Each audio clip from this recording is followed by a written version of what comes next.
All right, and it is live.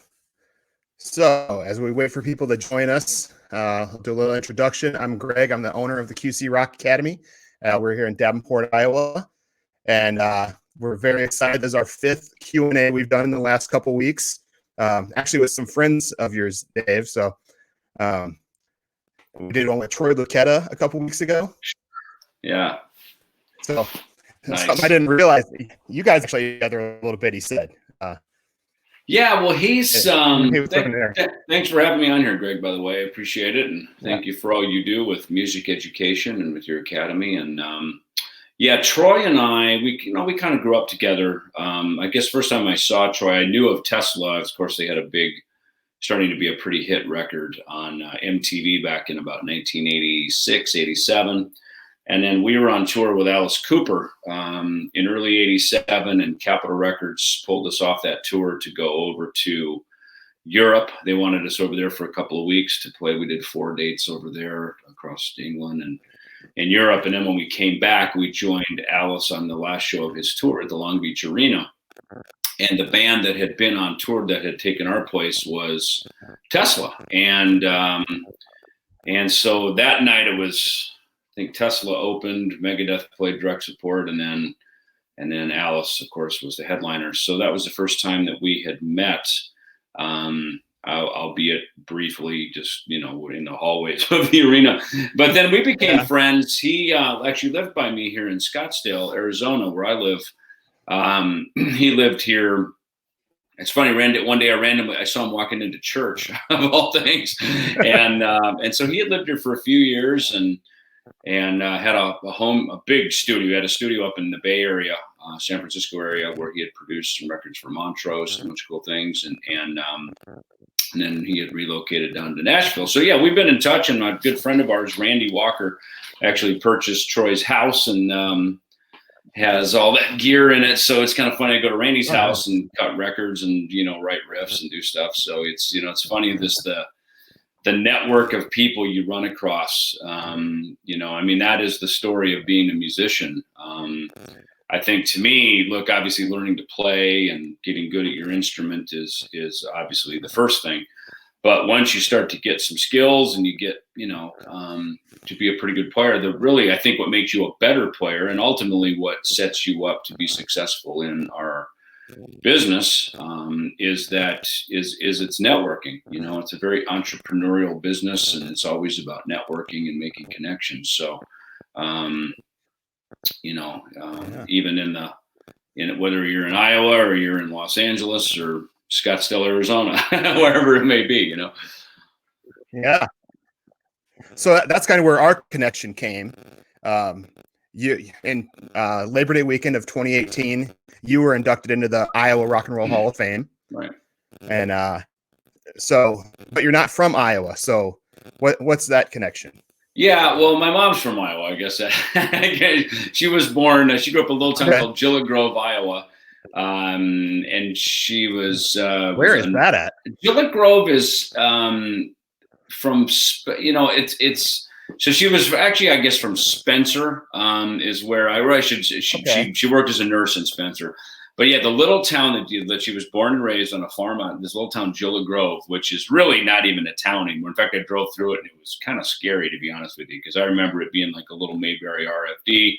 I would go there with my short, bald little grandpa, and we'd stay down there, me and my brother, when we were kids, because my grandparents, lived on the farm for many years. We'd go into town and, buy a soda and a candy bar at the little store and check the mail. And, it had a little grain elevator, and that was about it. It's kind of just one of those little towns, and none of that stuff is there anymore. But yeah, it's in fact, we went through there when we were doing the event at the Rock and Roll Hall of Fame back in 2018. We drove down there just to revisit it. And I guess maybe 15 minutes southeast of Spirit Lake, I guess, probably down there, somewhere down there. You can look it up now. Now you have a destination to go to. There we go. But I think the thing with the Rock and Roll Hall of Fame, I think largely came about because we had launched a big promotion for my coffee company, Ellefson Coffee Co. And we had launched that up in Jackson, the little town that I'm from, which is just right over the border from Spirit Lake and Okoboji area. And so we had launched that, and that, you know, sort of put a pretty big blip on the radar. You know, it was a big trending story. That was, I guess, maybe early 2000. Gosh, I don't know, was it 16 or 17 or something like that? So it just kind of, you know, everything just quickly moved, and I was honored to, you know, to be inducted into the Iowa Rock and Roll Hall of Fame, because I spent a lot of my you know, formative years as a teenager in the area, growing up in Jackson, Minnesota. I spent a lot of my years playing the ballrooms down in like Bancroft Ballroom. I played with a group for a short period when my senior year, so 1982 to 83 of my senior year of high school. There's a band out of Estherville, Iowa called Renegade, and they had some original material. They had played also a lot of covers. They did a lot of, they were kind of a competitor to a bands that I had over in Minnesota. And so finally, my senior year, I joined the band because their bass player wanted to just be a lead singer. So I became the bass player, and it was good. It was good to, you know, it was good for me to audition to you know, win a gig.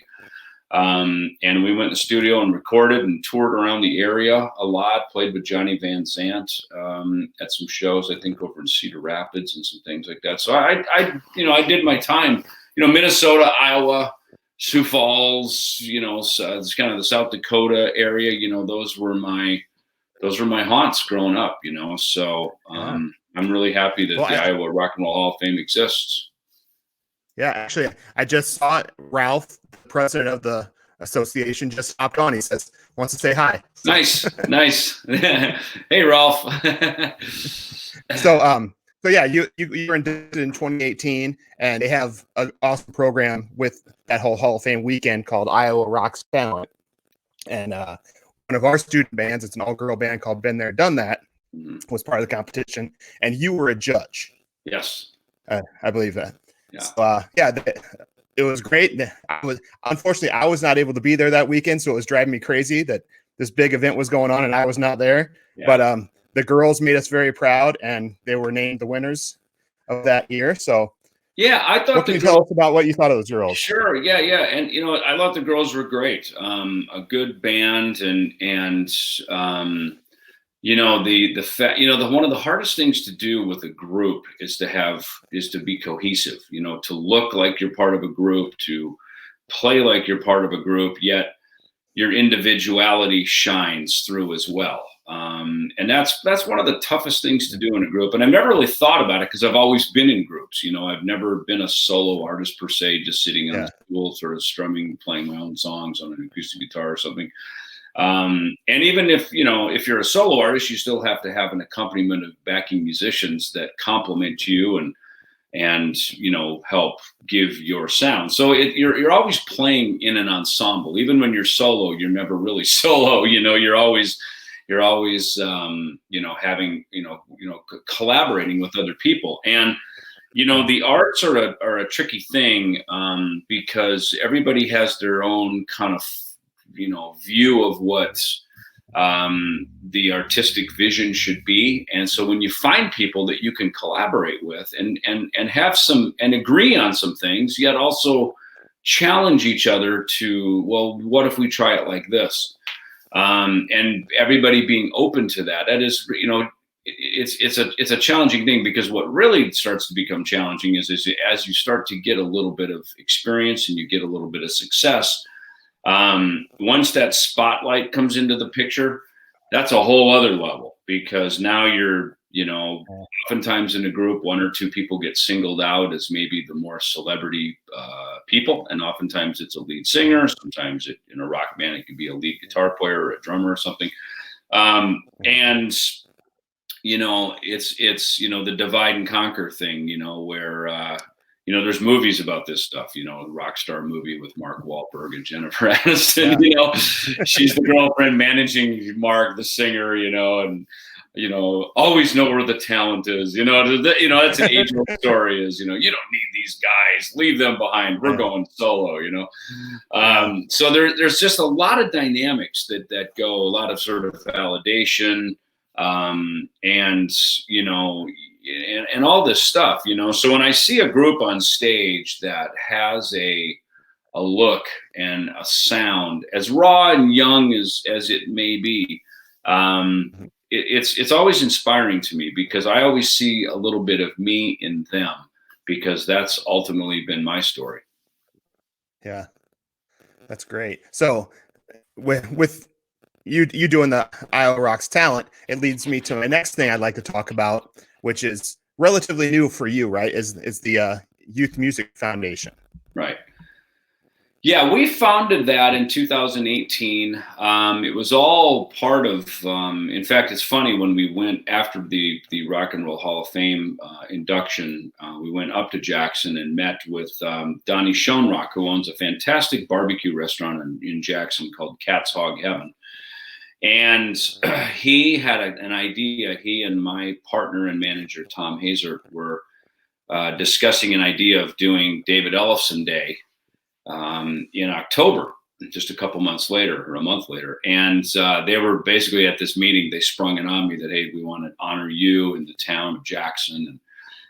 And that's what happened. Mayor proclaimed October 9th, the official David Ellefson Day now and forever, which was an amazing honor.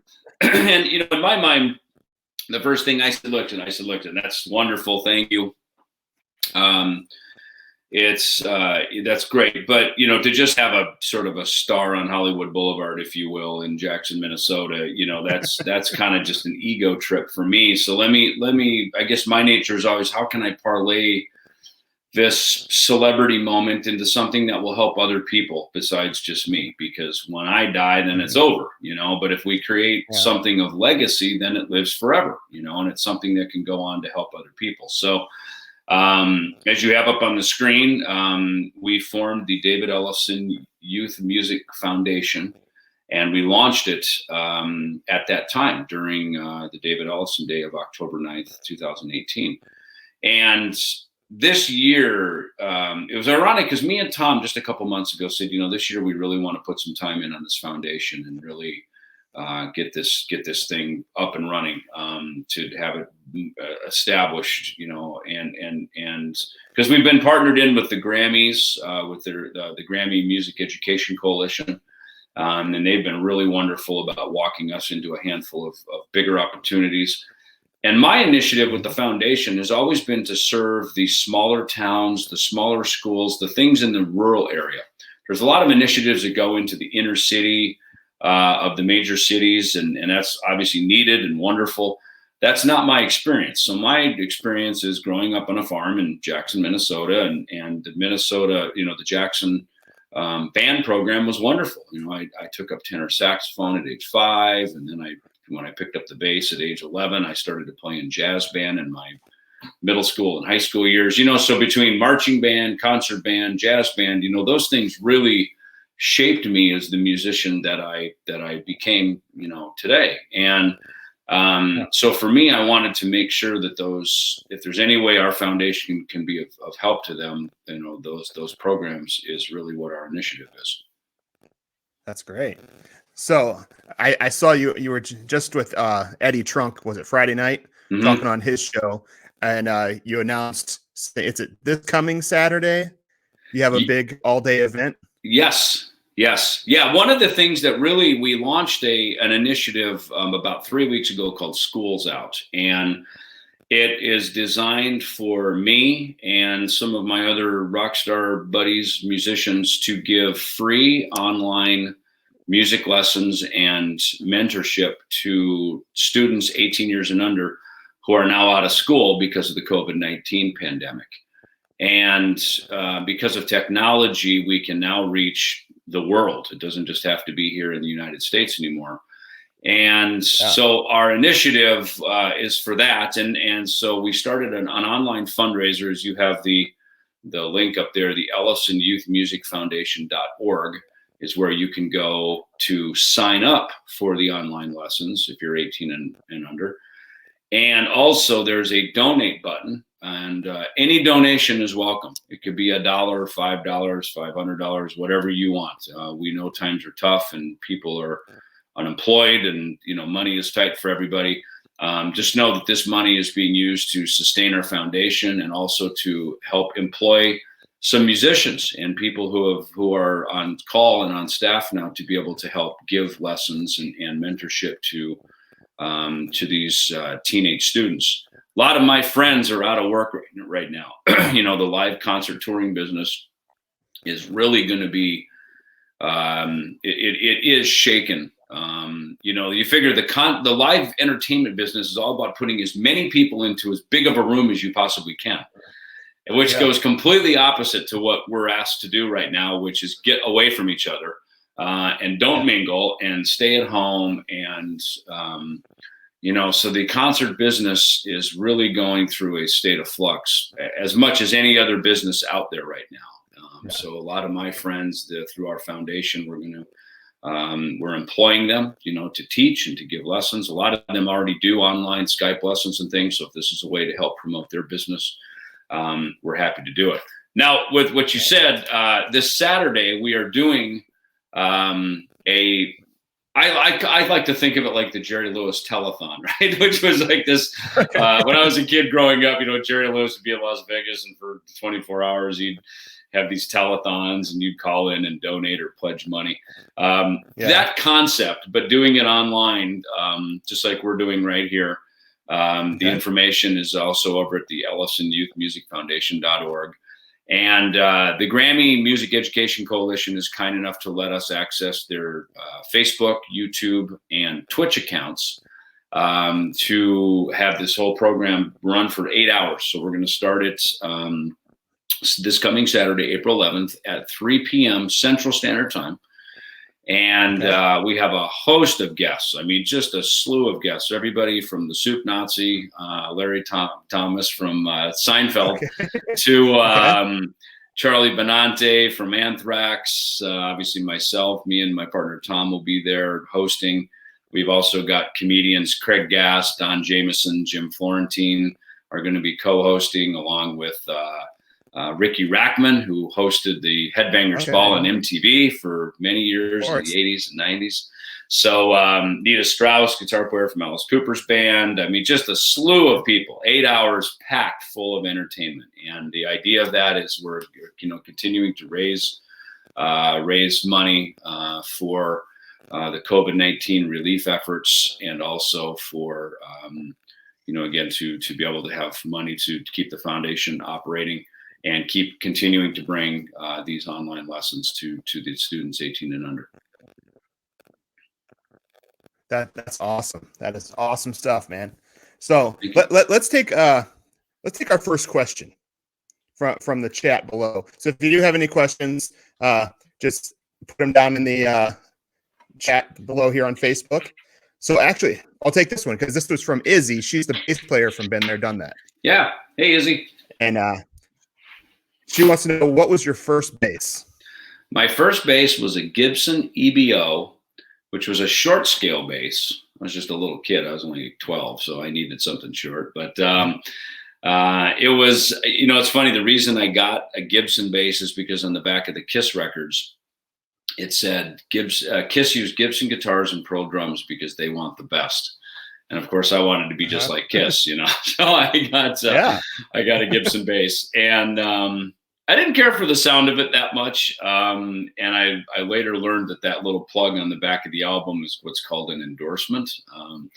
And of course, now I have my own instruments, my Jackson guitars, and they have my name on them, and these are my signature instruments. But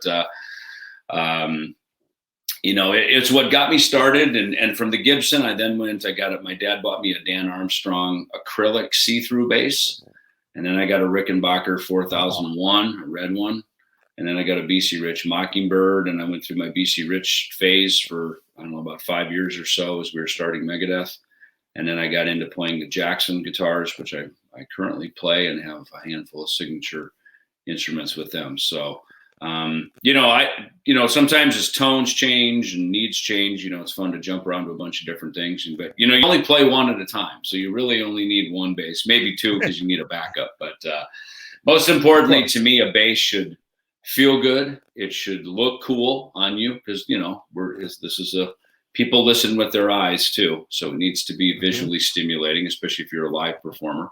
And it should be something that you leave out and you walk in the room and you go, I want to pick that up and play it. I think that's an important thing, especially for young musicians with your academy.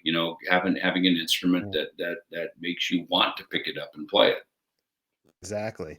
Yeah, like I put a whole like top 10 list of things kids should be doing while they're stuck at home right now. And one of them is like, keep your guitar or your drums, whatever, right out all the time. Don't put it in the case. Right. Have it like on a stand, ready to go. Yeah. In your bedroom. So every time you see it, you're like, oh, I should do that. Because if you have to take it out of your case, that's too much work. And I have 6 of them sitting right here. I've got 1, 2, 3, 4 basses, an electric guitar, an acoustic guitar. And I keep my little recorder. It's a thing. I've got a little Macintosh here, and you can put Pro Tools and other digital workstations on it. Obviously the Mac comes with GarageBand, which works perfectly fine if you just want to sketch ideas down and throw simple little things down. My iPhone. I've recorded a lot of songs on that little iPhone with the video thing, in dressing rooms all around the world. And I'll be sitting in the backyard drinking coffee, taking my cat outside, and the lyric comes to me and I'm typing it or voice memoing it into my little my text pad. So any way to capture ideas is great. To just be able to put them down and have them for later reference. When you get together with people, you've got some ideas and some riffs or some melodies and lyrics and things like that. I'm always capturing things on my phone and computer. It's so easy, so accessible. Like it's always right there in your pocket. So yeah, exactly. Before this technology, you have to keep a notebook around with you, or one of those. I guess 15 years ago, you could have like a little voice recorder or a tape recorder. Yeah. But man, now it's like so easy. Just like, all right, here it is. Yeah, a lot of Megadeth ideas that I contributed ended up on those little voice recorders and on my laptop, just writing things down. But you're right, it's great. These devices are phones. I like to videotape things, like flip it around the camera in kind of selfie mode and play through a riff, and then I can hear it and remember it and kind of show where my fingers were on the fingerboard because. A few months will go by before I go back and reference the riff again. I'm like, how did I play that thing again? So it's just good to kind of have your own little tutorial there on video. Yeah. And as we get older, we lose more of that stuff, So another question, man, I think all the Been There, Done That girls are watching right now. Good. So awesome. Ava. Hey, girls, how are you? Good to see you again. Ava, she's the lead singer. Yep. Yeah. Where'd it go? Ava. Oh, she wanted to know if you've done anything new or tried anything new during this quarantine. I have. It's so funny. This quarantine is my life. We're at home. My family, we're locked in. I mean, we're in Arizona. We're out in the suburbs, so there's not very many people around anyway. So it's pretty easy to social distance, and it's clear blue skies. So we're very blessed. This is just perfect weather right now.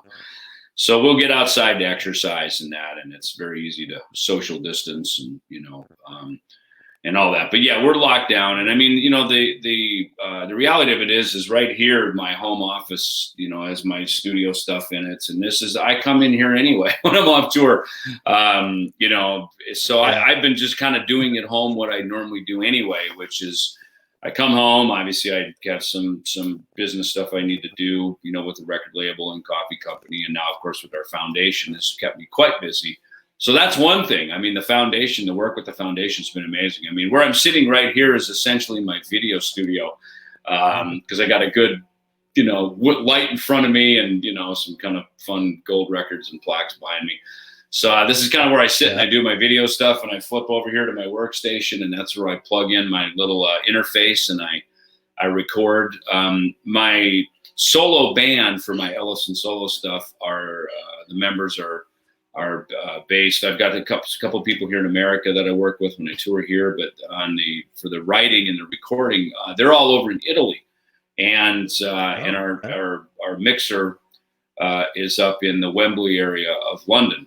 Kind of north of London. So we exchange files all around between us. And in fact, just on Saturday, I was sitting here and I played bass to 3 songs and I sent them over to London. And And just today, he had them mixed and sent them back to me. It's some acoustic tracks we're working on. And that's the beauty of it. I just love it. I love to be able to just sit here and plug and play and not running out the door to go do stuff has actually been quite good. I mean, it's been really good for me. It's been very productive, actually.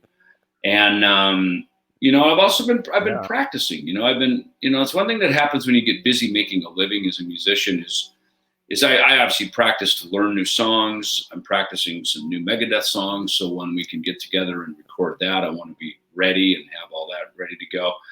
But I'm talking about like practicing some new things, whether it be slap and pop stuff or going over some different. I read Bass Player magazine, and they've got Stu Hamm has got some great tutorials in there. There's a lot of other really good things in there about just sight reading. So just doing some kind of academic things that I don't normally do when I'm just, working as a bass player. So just to kind of keep my eyes on music, sight reading, I learned how to read manuscript. Tablature came much later in my lifetime. So I've obviously learned that, of course. But those are some things that I think it's good to practice and keep, just stay in the music, and push to kind of keep learning new stuff all the time. Yeah, what a lot of our students, you will probably, heaven forbid, never have this much time on your hands the rest of your life. I would say that is a true statement. So I hope that by the time this is all over with, everybody comes out a much better musician. So just, spend an extra 20, 30 minutes a couple times a week on something you don't usually try. And you'll come out much better. About 20 years ago or so, it was 1993, 94. I'd bought a grand piano for my house. So what is that, 25 years ago, I guess, right? So I bought a grand piano for the house when we moved here to Scottsdale. And it was a Yamaha, and it had like a kind of a book that came with it, and it had like some lessons, little simple things, And I'd learned how to play piano actually on my mother's Wurlitzer organ when I was a kid. I was like 8 or 9 years old. I had to take lessons from the church organist, which was not exactly my kind of music, but what did I know? I was 8 or 9, But that was really my first formative instruction in music education. So I bought the piano and I sat down and I really had to just kind of take it as a beginner again and start learning. And in that Yamaha book, it had a really cool thing. It said, better to play 30 minutes every day than to go, well, I'll just get it on Saturday. I'll play all day on Saturday, because obviously playing a little bit every day keeps the motor skills intact. It keeps the sort of mind to muscle of remembering and kind of your muscle memory developed. And it's just easier to keep learning when you're always learning. And excuse me, that book, what it said, and had a great thing in there where it said, if you played 30 minutes a day, take 10 minutes to just kind of, warm up, maybe reviewing what you had played yesterday. And, go over some things that you had already, played and that you kind of know, and then take 10 minutes to work on something that you don't know, something that's difficult, challenging, some new piece of music, something like that. And then spend the last 10 minutes, make it rewarding.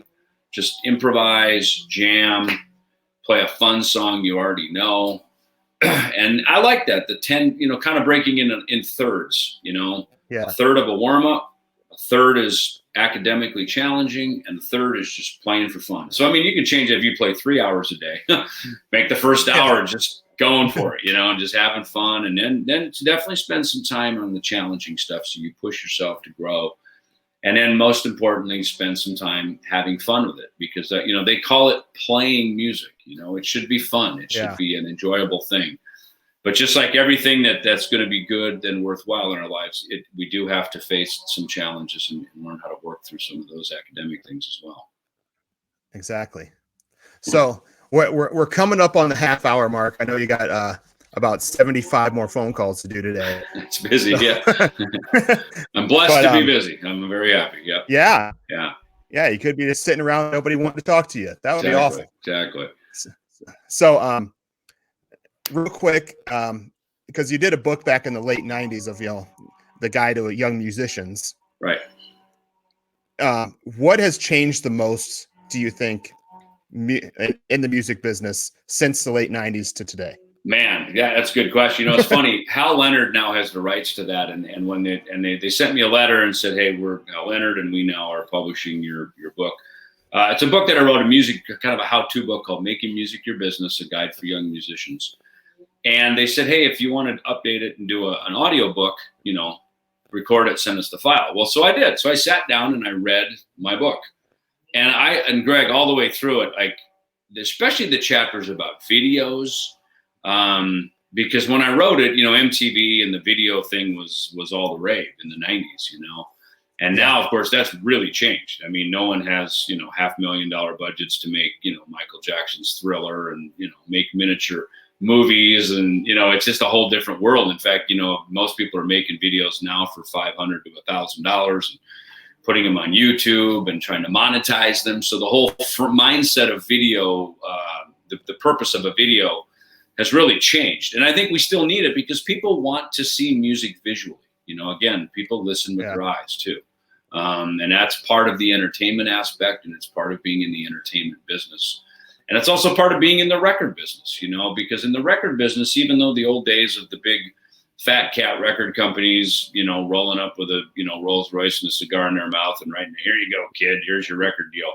That day, of course, as we know, it just really doesn't exist, anymore. And it never really was that, but the image of that has certainly changed. It's very much a DIY, do-it-yourself kind of endeavor. And I always tell people, it's like, man, if you want to play music for a living, you really have to put on your entrepreneurial hat. And you've got to start thinking about this as a business. You've got to start thinking about ways that you can monetize and make some money so you can sustain yourself. If you're of the lucky few that you can actually make a living at it and quit your day job and be able to play music for a living, man, God bless you. Fortunately, I've been able to do that for my whole life. And I got in under the wire when there was still some money in the business. But, it has not been an easy ride. And there is a lot of uncertainty and insecurity that comes in the financial realm of, making a living as a musician. Some of the things are still the same. Writing great songs. I mean, great songs are just, that is the test of time. Great songs live even after the writer of that song has passed on. And the income that can come from that, of course, carries on as well for your estate. But I always tell people, especially young musicians, I said, try it. If you've got something you like, try it. If it responds well and people are responding, keep doing it. If they're not, change what you're doing. Don't be so stubborn and like, I'm going to do this no matter what. And it's like, hey, look, man, if your audience is telling you that we're not into this, listen to your audience, because when you set foot on a stage or when you record something and you put it out for the public, for the court of public opinion, and whether they're going to hit click buy or click listen now, it's a pretty immediate response we get right now, whether people are responding favorably to you. And it requires a lot. I remember Jennifer Lopez, she did an interview that I read one time, and I remember she was complaining about getting her feelings hurt about something. And she said her grandmother, of all people, told her, "Honey, you better get some thick skin and toughen up if you're going to want to be in that business." And when grandma tells you to toughen up, you know what I mean? That's and right. There's a lot of truth to that. It's a tough business. It's not an easy business, and if it were easy, everybody'd be doing it, and I know you can go on Instagram and everybody thinks they're an Instagram model or an Instagram rock star, and maybe some of them are, but the truth of it is it's a lot of work. It's really, you got to really love what you're doing. Really, pay attention to the details and really be in love with your craft. Yeah. Good advice. Good advice. Well, thank you so much for talking with us today. Welcome.